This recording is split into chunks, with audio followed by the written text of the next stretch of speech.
tous, mon nom est Francine Lamarche. Je suis coach transformationnel chez Terre d'Émeraude et je suis à nouveau en présence aujourd'hui avec Françoise Bouchard qui va m'accompagner pour une nouvelle entrevue. Bonjour Françoise. Bonjour, bonjour Francine. Ouais. Aujourd'hui, on va continuer justement dans nos sujets qu'on a déjà commencé. On a parlé entre autres de mon cheminement, de mes formations et je trouvais très important aujourd'hui justement d'aller plus dans le concret et de vous dire comment ça se passe une rencontre de coaching transformationnel. Fait que vous allez vraiment découvrir le côté concret et je vais avoir aussi des exemples pour vous. Donc, je vais passer la parole à Françoise. Oui, je pense que ça va nous être utile parce que on sait que tu fais du coaching transformationnel, mais c'est un peu vague, un peu abstrait quand même, hein. Donc oui, j'aimerais ça que tu nous expliques dans tes mots ce que c'est exactement. Premièrement, pour le coaching, je suis vraiment allée chercher la définition du dictionnaire, puis je trouvais que ça disait parfaitement la signification du mot coaching. Dans le dictionnaire Larousse, on définit coaching comme accompagnement personnalisé destiné à améliorer les compétences et la performance soit d'un individu, d'un groupe ou d'une organisation par le développement du potentiel et du savoir-faire. Fait que c'est vraiment important parce que le coaching, c'est de l'accompagnement. Et c'est pour vraiment aider au niveau de la transformation de la personne. Et le client est participatif. La personne qui est accompagnée est participative. Et le but de ce type d'accompagnement-là, c'est vraiment là, de développer l'autonomie. Et quand on parle du mot transformationnel, on fait référence à ce moment-là à un changement en profondeur. C'est pas simplement une modification, un ajustement temporaire. C'est vraiment un changement en profondeur où on va aller œuvrer au niveau de l'inconscient et du conscient pour qu'il soit aligné et que le changement soit sécuritaire, installé, que ça devienne fluide et naturel. Et le but aussi de ce type de coaching-là, c'est que la personne, justement, apprenne à s'écouter, à se voir aller, puis à trouver par elle-même ses solutions. Parce que quand je préparais l'entrevue, j'ai réalisé que quand on était enseigné, quand on était jeune, c'était le professeur en avant qui avait la vérité, puis nous autres, finalement, on savait rien. C'est vraiment pas comme ça que ça se passe dans le coaching. Je détiens pas la vérité et c'est vraiment, on est ensemble, on est partenaires et l'accompagner, justement, fait son processus. Moi, c'est vraiment pour apporter un regard extérieur puis aller pointer là, ce qui a besoin d'être soit transformé, compris, accueilli. Fait que c'est vraiment ça qui est le coaching transformationnel. Donc concrètement, qu'est-ce que ça change dans la vie d'une personne qui fait ce type de coaching-là avec toi? Je vais donner justement un exemple d'une personne qui a vécu ce type de coaching-là. C'est une cliente, on va l'appeler Sylvie, qui est venue me voir, qui avait des problèmes au niveau de ses relations. Elle rencontrait des hommes, ça allait bien pour partir la relation et ça devenait avec le temps, tu sais, je veux dire, comme beaucoup de promesses, beaucoup d'emphase au début et à un moment donné, oups, il y avait comme un relâchement, comme on dit, les bottines ne suivaient pas les babines, puis il y avait toujours beaucoup de déception dans ces relations. Fait que donc, elle vient me rencontrer, on fait un processus ensemble. Et ce qu'elle m'a expliqué, c'est elle, quand elle était jeune, son père avait un travail qui était très prenant. Donc, il faisait des promesses à sa famille. En fin de semaine, on va aller voir tel spectacle, on va aller visiter telle personne, il va se passer telle chose. La fin de semaine arrivait et le père dit, ah ben là, finalement, je peux pas y aller, j'ai accepté de faire du temps supplémentaire. Parce que pour lui, c'était très important là, d'apporter de l'argent à la maison pour nourrir la famille. Donc, l'enfant, cette Sylvie-là, à ce moment-là, vivait de la déception. Et ça rentrait, comme on pourrait dire, dans son système. Puis, à quelque part, dans son mode de réaction, dans son mode de protection, elle a conclu comme enfant que les hommes, c'était pas fiable. Mais ça, c'était pas conscient. Donc, elle avait une croyance inconsciente que les hommes étaient pas fiables. Fait qu'on a vraiment œuvré sur cette croyance-là. On a fait les changements qui s'imposaient. Il y a eu des libérations, du nettoyage. Et elle était capable et en mesure justement de changer cette croyance-là. Puis, quelques mois après sa séance, justement, elle a rencontré une nouvelle personne. Puis ça a été vraiment une nouvelle dynamique qui s'est installée. Et justement, elle a rencontré quelqu'un. Je ne vous dis pas que la personne était fiable à 100%, mais d'une manière générale, tenait ses promesses, puis était une personne, mettons, engagée au niveau relationnel, ce qui était une grosse différence pour elle, là. C'était suite à une seule rencontre? Dans ce cas-ci, c'était suite à une seule rencontre. On va en parler justement tantôt, comment ça peut prendre de rencontre pour transformer une situation, là. Mais justement, en fin de compte, lorsqu'on te rencontre pour une séance, comment ça se passe concrètement? Concrètement, ben, premièrement, moi, avant même que je sois en rencontre avec vous, moi, j'ai à me préparer. Donc, je fais ma connexion, je me place en état θ, puis qu'on soit sur Internet ou qu'on soit en présence, c'est la même préparation. Parce que le but de l'opération, c'est vraiment de créer un espace sécuritaire où on va se sentir bien dans l'accueil et dans le non-jugement.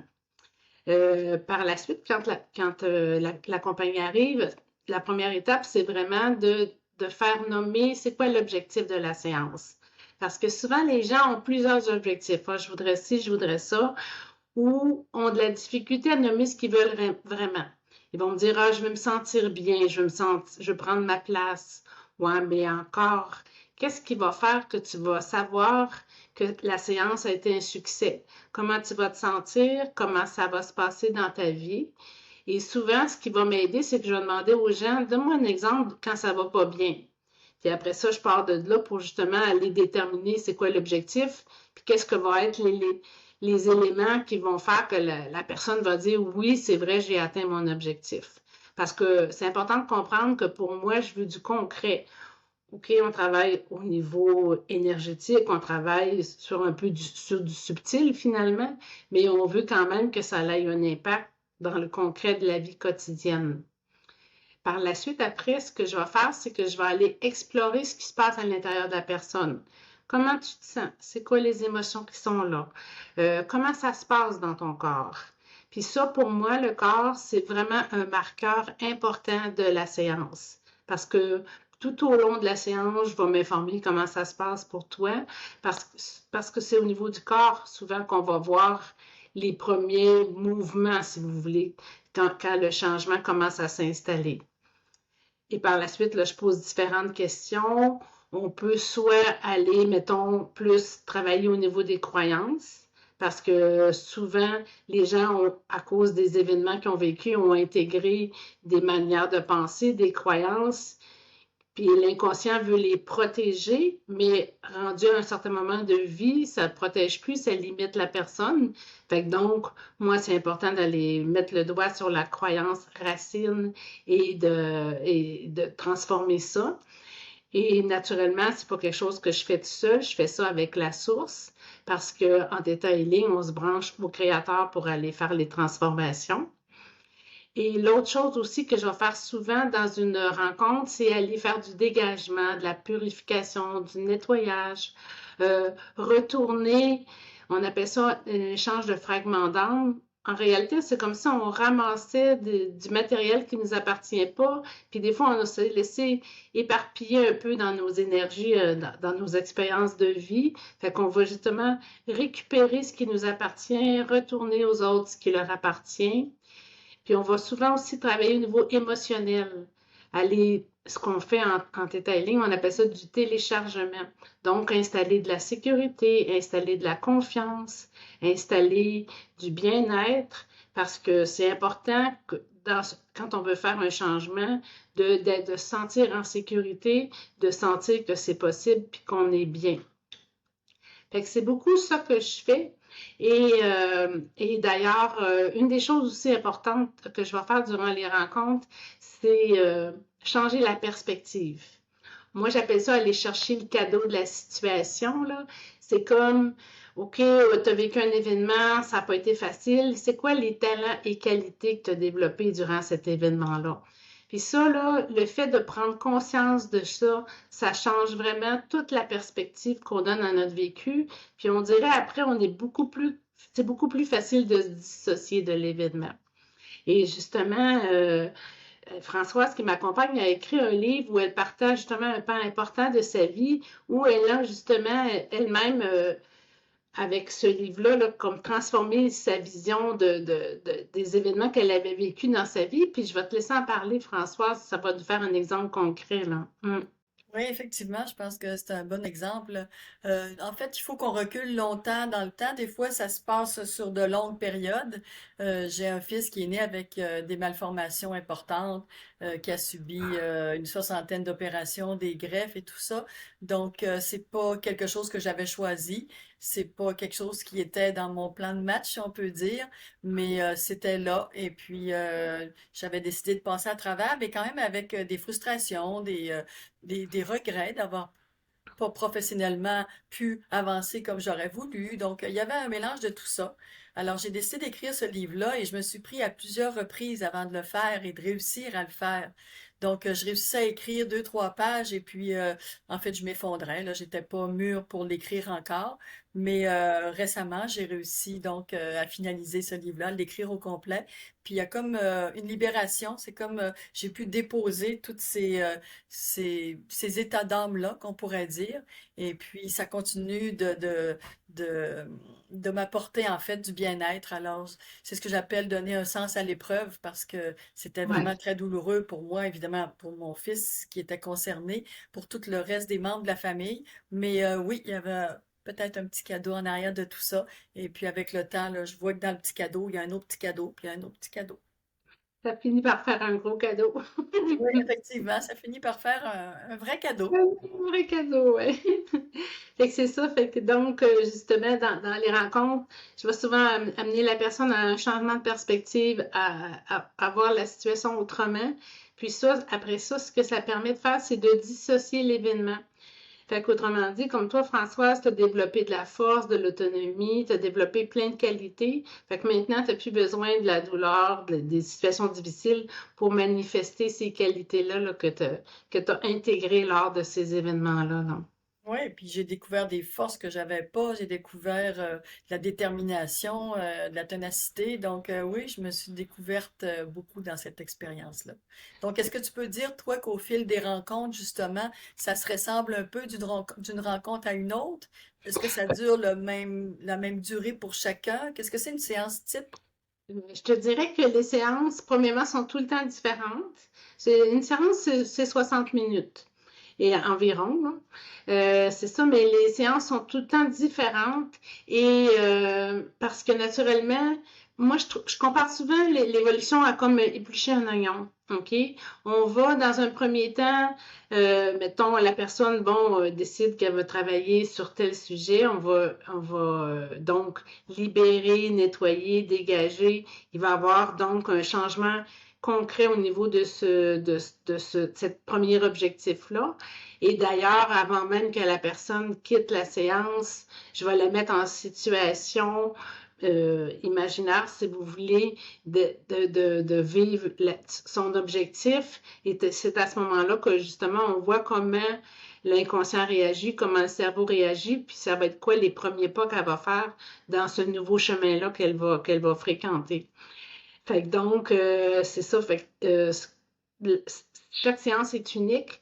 Puis, je vais vous dire, des fois, mettons, on va être plus au niveau des émotions, des fois, on va être plus au niveau des croyances. On va peut-être avoir à œuvrer au niveau du ressentiment, parce que le ressentiment, le regret, la colère, la frustration, les peurs et les doutes, ça, c'est vraiment quelque chose qui est très limitatif. C'est comme un virus à l'intérieur de nous, comme un virus dans un ordinateur. Fait que c'est important d'aller dégager ça.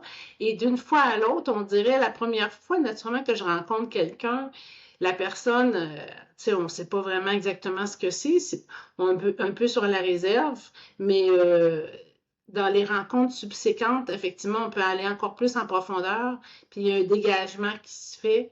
Et moi, ce qui me permet là, de savoir que la rencontre, on atteint notre objectif, c'est vraiment l'état intérieur de la personne. Parce qu'il y a une grosse différence entre le début de la rencontre puis la fin de la rencontre. À la fin de la rencontre, il y a un espace, un calme intérieur, de l'inspiration. La personne est à nouveau connectée avec ses forces. Je ne sais pas si c'est clair pour toi, Françoise. Oui, mais j'aimerais ça préciser en moyenne combien de séances on doit prévoir. Ça doit dépendre évidemment de chaque chose à traiter. Effectivement, le nombre de séances, si, mettons, si quelqu'un veut me voir pour quelque chose de bien spécifique, exemple, l'exemple que j'avais tantôt, là, un problème relationnel bien précis, à ce moment-là, c'est une rencontre, on atteint les objectifs.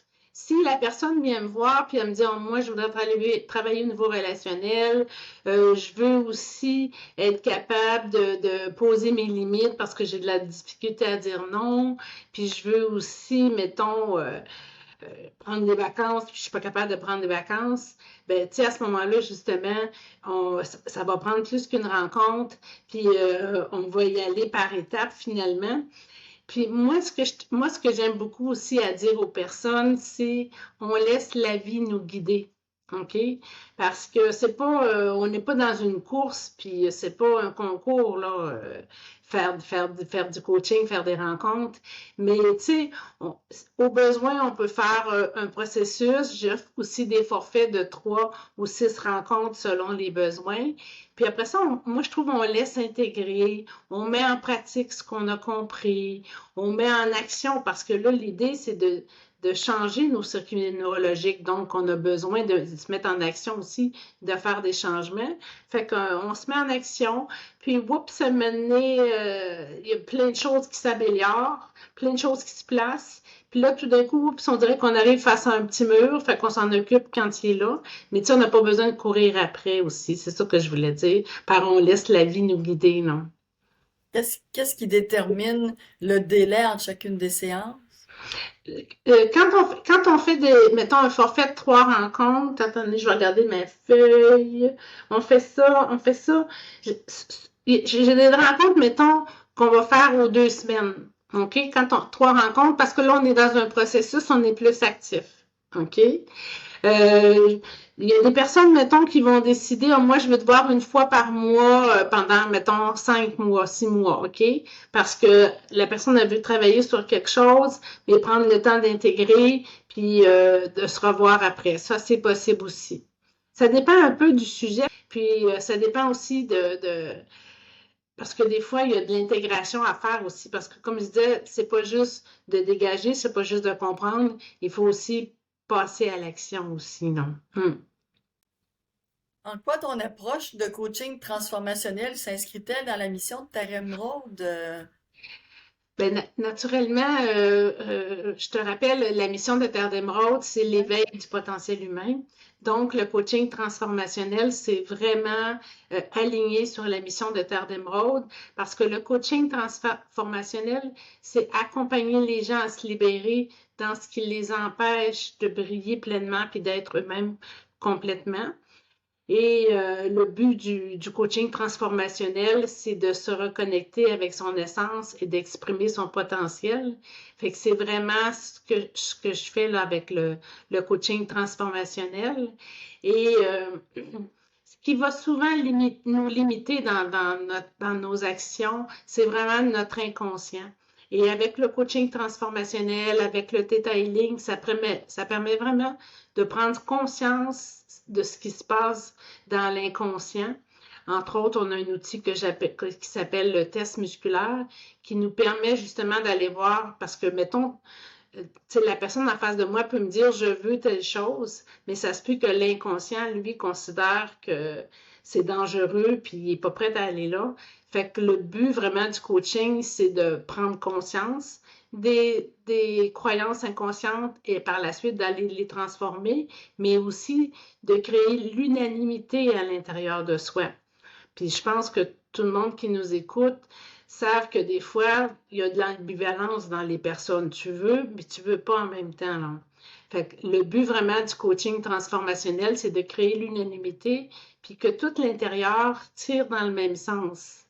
J'avais déjà vu à un moment donné, d'exemple, j'avais trouvé ça bien cool. Prendre 3 éléphants, puis mêler chacun qui tire dans leur direction. Ça va demander beaucoup d'énergie, mais il ne se passera pas grand-chose. Prends 3 éléphants, puis fais-les tirer dans la même direction. Ça va être pas mal plus efficace. Fait que c'est en plein ça que le coaching transformationnel fait. C'est vraiment comme un chemin, un processus d'éveil de soi pour apprendre à vivre plus consciemment, de façon plus libre et plus alignée avec soi-même. Je sais pas si c'est clair pour toi. Oui, absolument. On aime Mm. toujours ça des exemples aussi, hein. Oui. Bon, on trouve beaucoup Ben d'approches. moi, je trouve que c'est un bel exemple moi-même, si tu veux. Oui, hein? Oui, parce qu'en réalité, justement, juste avant l'entrevue, Françoise me disait, mon Dieu, que je te trouve donc motivée, puis impliquée, puis engagée. Puis je te dirais que je le suis même de plus en plus. Même, tu sais, je pourrais dire, moi, je pars en vacances pour à l'année, là, mais juste d'imaginer ça, je suis en dépression, là. Fait que moi, tu sais, justement, c'est ça, c'est que effectivement, on voit quand les personnes sont motivées. Une personne qui est sur son chemin, sur son X, là, ça paraît, et l'énergie, la motivation, puis les ressources, justement, arrivent facilement dans sa vie. Ça, c'est bon signe. C'est une bonne façon de savoir qu'on est à la bonne place. C'est rassurant, c'est un beau repère.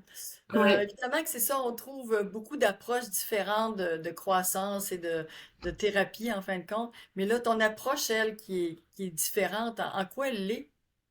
Ben moi, entre autres, naturellement, au niveau des principes, tu sais, les principes neuro-émotionnels, les principes de développement, de croissance, on se partage ça naturellement entre accompagnants, là. Moi, ma différence, c'est, je te dirais, premièrement, une de mes forces, c'est de créer un espace de sécurité et de non-jugement. Ça, j'ai d'ailleurs des gens qui me l'ont fait remarquer. Je pense que j'ai une bonne capacité à sécuriser les gens, puis même si on est sur Internet, mettons à ce que les gens le sentiment d'être vraiment avec moi, puis qu'on est vraiment ensemble et de créer cet espace-là de sécurité. Je vous dirais que ça, c'est la base pour être capable de faire un processus. Une autre chose aussi que moi, qui est un peu différente de ce que je fais, c'est que je vais combiner des aspects, mettons, plus pratico-pratiques avec un accompagnement plus énergétique. Puis je vais me préoccuper, entre autres, de la fréquence vibratoire. Donc, entre autres, justement, avec ma formation en énergie et en neuro-émotionnel, ça fait que il y a un ensemble qui se passe au niveau du changement parce qu'on ne fait pas juste œuvrer sur un plan, on agit sur plusieurs plans en même temps. Fait que ça, c'est un aspect. Et le fait que quand même j'ai des connaissances au niveau du fonctionnement du cerveau, bien ça fait aussi un plus pour moi dans mon accompagnement. Et ben, naturellement, comme je disais tantôt aussi, le fait que je fasse comme tel du coaching, donc ce que je propose, c'est un accompagnement participatif où le but de l'opération, c'est que l'accompagné devienne autonome, puis justement capable de se voir aller, puis de trouver ses solutions. Fait que c'est pas mal ça, je pense, que je pourrais dire qui rend mon approche unique. L'efficacité concrète, la profondeur émotionnelle et énergétique et l'accompagnement respectueux du rythme de la personne. Si quelqu'un qui nous écoute a envie d'expérimenter ton approche, qu'est-ce que tu lui conseilles de faire comme premier pas, donc? Moi, ce que je conseille en premier, c'est vraiment le moment découverte, qui est la rencontre de 30 minutes gratuit que j'offre. C'est vraiment un bon moment, je trouve, parce que premièrement, ça permet de se rencontrer, de se parler, de voir comment on se sent ensemble. Et aussi, ça permet à la personne de nommer c'est quoi ses objectifs. Comme je disais au début de la rencontre, ça, les gens parfois ont de la difficulté à faire des choix puis à nommer vraiment c'est quoi leur priorité. Fait que ça permet un premier dégagement. Ça permet aussi de faire un premier pas. Parce qu'en réalité, c'est vraiment ce qui est le plus important, c'est de faire un premier pas puis de sortir de sa zone de confort. Parce que on comprend que le cerveau puis l'inconscient, ils n'aiment pas ça, le changement, OK? Fait que souvent, tu écoutes les gens parler, puis ils vont dire ah, c'est pas si pire que ça, finalement, je vais endurer la situation. Ah, je m'en suis toujours sortie de même. Je devrais être capable de continuer encore. Ou, mettons, les gens vont dire est-ce que ça va vraiment fonctionner pour moi? Moi, je suis un peu différent. J'ai vécu des choses différentes. Fait que, fait que c'est effectivement, c'est vraiment de passer à l'action puis de tester. de toute façon, c'est la meilleure façon de prendre une décision sur quelque chose, c'est d'aller premièrement chercher l'information, mais aussi de l'expérimenter.